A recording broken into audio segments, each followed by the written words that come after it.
do not believe he does anything for this side at the moment. Hey guys, and welcome back to the Fans Perspective. In today's video, we're here bright and early at the Broadfield Stadium for 20th versus 23rd, Crawley versus Cheltenham Town. Both sides are coming off the back of a 1-0 victory, which is a reasonable recuperation after a bad start to the season.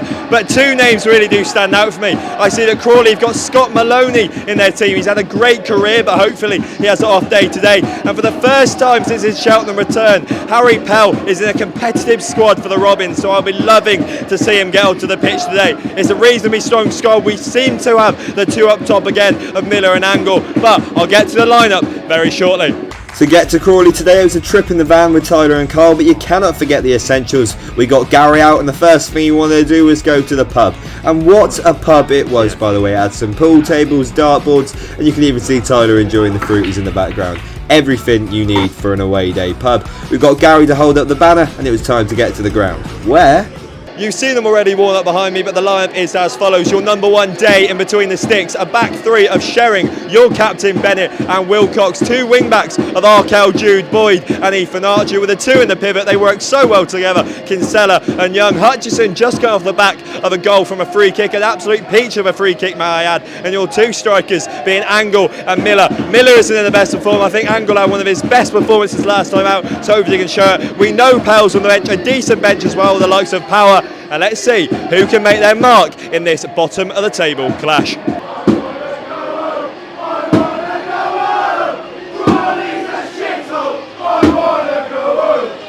The secret romance between Matt and Gary continues, the beautiful flag is up and the players are making their way onto the field.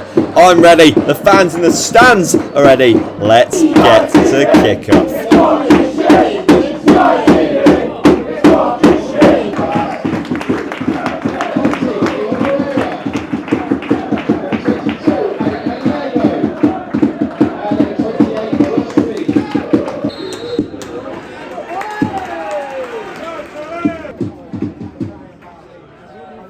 Just as we look past the despair in Gary's eyes after watching the opening stage of this match, I've got to quickly give some credit to Crawley, because they were playing the ball around the park, leaving the Cheltenham men like statues. It felt like everywhere they wanted to go, they were having freedom of the park to get to it. Passing the ball left, right and centre, and as you can see, Mckirdy gets himself some space, passes out to the edge of the area, and he's opened himself up for a shot. It's a brilliant save from Joe Day, and it just started a conveyor belt of chances for the home side, where if it wasn't for Joe Day's miraculous efforts, we could have been multiple goals down very early on. This being the largest one of them all. How has this not gone in? Just under half an hour play. It seems like two things have become extremely apparent. When it comes to lofted balls into the box, this Crawley side are extremely efficient. When it comes to corners, they put Joe Day in uncomfortable positions, and he's had to be on his toes there for something that I still can't believe he didn't go over the line, just fingertips to it. And they keep getting onto the edge of the area, try and get into the back stick, and there is always someone there for them. But then when it comes to Cheltenham in attack, we are the most predictable team in the EFL. We try and get down the sidelines. One of our players body feints inside. We're never going to go to the middle. And also when it comes to set pieces, why we take it short so many times, I'll never know. But Crawley, are using the ball very well, and with the first half almost coming to an end, they seem to be by far the closest team to scoring. Well, moments ago I did say they did seem like the closest team to scoring, but to the relief of the Cheltenham faithful, there was a foul in the build-up and it is still 0-0. As Joe Day managed to calm the nerves around the Cheltenham end by wrapping his arms around the ball, I was lucky enough to be stopped by a few fans that wanted to talk to me. One of them I spoke to after Kyle at half-time. Okay, so 45 minutes played, and at the break it's still 0-0, despite them finding the back of net basically twice. But you know, we've got lucky enough. Kyle, how did you find the first half? We got absolutely dominated. Couldn't get in the game at all. We've had nothing at all. Been pretty boring, to be honest. On the way down here, we almost thought there were 63 away fans. There seem to be a few more though, isn't it? Yeah, it's Cheltenham, what do you expect? It's all right. Got a boom in a bit, it's all right. All important question though, I did see you entirely disappear during the first half, get a bit of scran. How did you find the food? Do you know what, it's the best pie I've had in a while. It's up there, it's good pie, it's good pie. So if you can say one thing about Crawley, they got good food. Hopefully they've got no good attackers in that second half. All right, so I'm here live with George at half-time. It's been quite an eventful first half, but how did you find it? Good. We just need to get the ball into the box and we'll find a way to score. 100%. We got quite lucky a few times just about there. Hopefully we can hit the back of the net in the second half. But all important question then, George. What's your full-time score prediction? 1-0 Cheltenham. Come on, you Robins! The first chance of the second half, unsurprisingly, fell for Crawley, and it is one that the forward will not want to be looking back on anytime soon. He's misjudged the path of the ball and somehow got in front of it. Or in other words... And that was awful.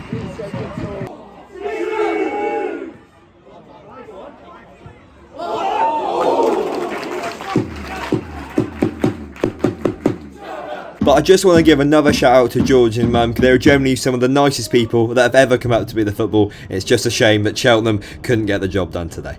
Just over an hour on the clock, and Cheltenham have made what I believe to be quite a worrying substitution. They seem to have taken the striker, Lee Angeloff, and Darragh Power, a right back. So we've now got two right backs. I assume AJB will move over to the left, giving Ethan Archer more freedom going forward, and George Miller, our sole striker. And George Miller, I don't have to say it any more times, I do not believe he does anything for this side at the moment.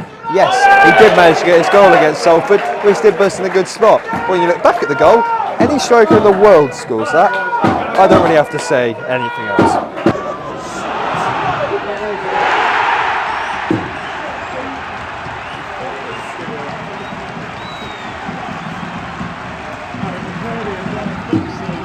There we have it then, Harry Mckirdy, the man whose name I've heard many a time today. He sells the defender an absolute dream, and it's a cushy little finish into the bottom corner past the goalkeeper to give Crawley, I would say, a deserved lead. Cheltenham have had their moments within this second half, but it's still all been the home side, and despite there only being 1 point to separate the sides at the start of the game, there seems to be quite a distance between the quality. We've still got about 20 minutes to play, but as it seems at the minute, with what is looking like Jude Boyd and Archer as our wingers, it's not going to happen. Thankfully though, regardless of the club's form and situation, they still took the time to thank Hutchinson for his performance today, because week in, week out he is giving his all. But I have to say, you thought there were some big chances in the first half. Just look at this.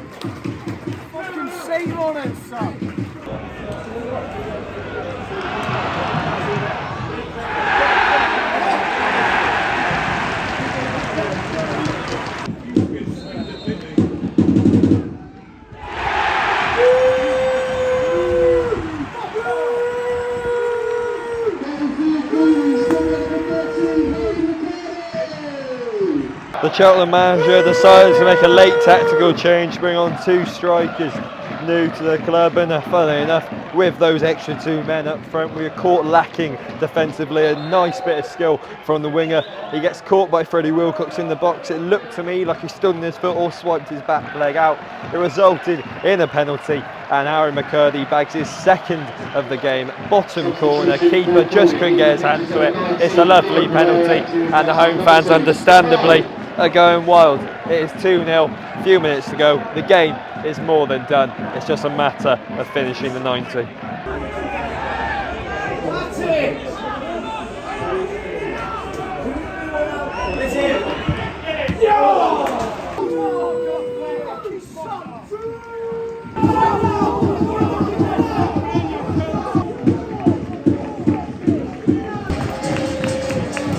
Alright, so firstly I want to say thank you for the interview last week, but it's not really the same mood this week, is it?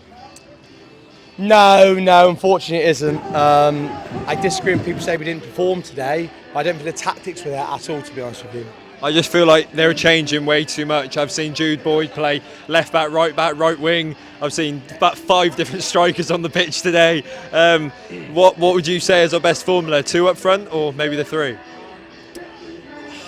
Again, you know, I'd love to say one's better than the other. I do look like it's in a 5-3-2. I think Archer's wasted, because the problem is if you play 5-3-2 and you get pinned back, You've got Archer at left wing back, and that's pretty pointless. That's not his strength. I do think in a game like this, where Crawley, a possession-based team, we should have just played one up front and had an extra man in the middle. That's what we missed. But I guess you can say the one blessing about today, it's an early kick-off, so at least we can go home a bit sooner.